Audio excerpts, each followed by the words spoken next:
Bertha Iron Boy manchapi. Lakota jeki wachiapi we manchap. Lakota we mancha Lakota nation ita. Na michincha yamani.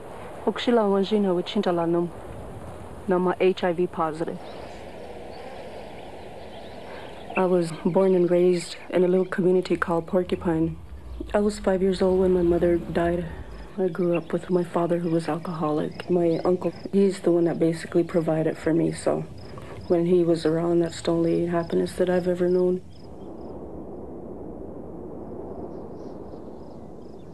Makocha ki le mataha, nalel yomakpi. Dohanya ki michante ki le tahankte. I believe that dreams are messages.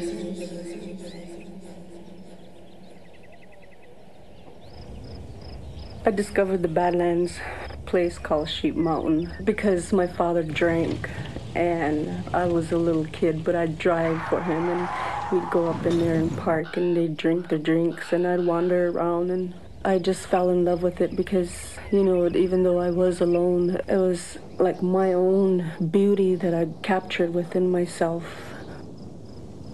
I believe that dreams are messages.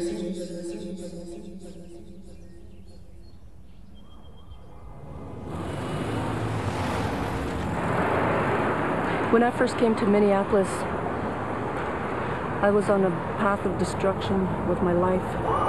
I was drinking very heavily. I was an alcoholic. I needed money for a drink. I went to the plasma center. I was told that something was wrong with my blood. The doctor told me, you have AIDS. I don't know how much longer you have to live yet. And if you have any questions, go and see your doctor. With this misinformation, I was blown away. I don't remember how I got home. I woke up with a quart of whiskey in my arms, and that's exactly how I stayed until I got pregnant. I believe that dreams are messages.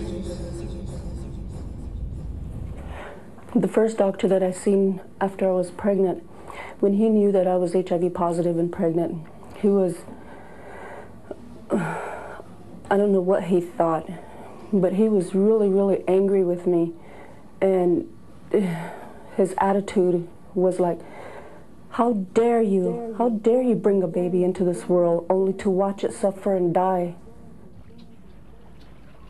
I went and picked up my partner and I was crying up a storm and he kept asking me, what's wrong, what's wrong? And so I told him.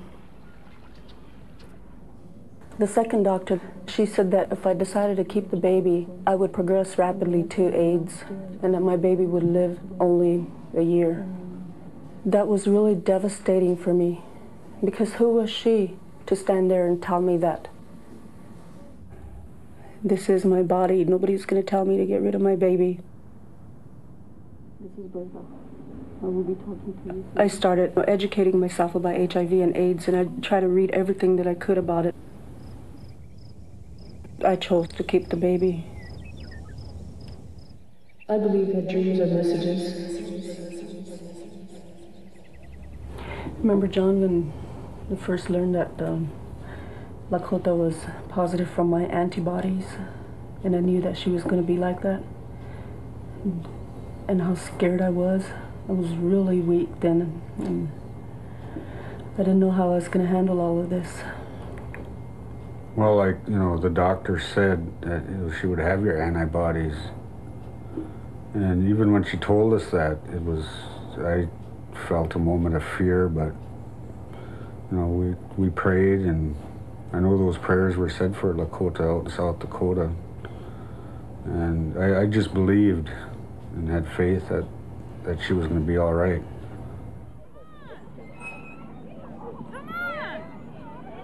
I'm one of the lucky ones. My baby is negative. It's very hard to watch a baby when you're HIV positive because I'm tired all the time. And it's a lot of work to raise children. I believe that dreams are messages. Dreams are messages. My dream that I've always dreamed, I've dreamed of myself as a grown-up with this little girl standing on a hilltop.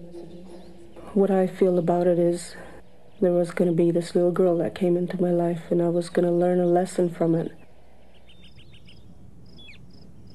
My purpose I didn't see until I had Lakota. So I chose the path to take care of myself. Me as a Lakota person, I believe that there is a balance that you have to keep mentally, emotionally, physically, and spiritually. It's believing in a creator, being a humble person, being able to walk this earth, being able to look at the sky, and just being able to give of yourself. My name is Bertha Iron Boy. I'm a Lakota woman from the Lakota Nation, and I'm HIV positive.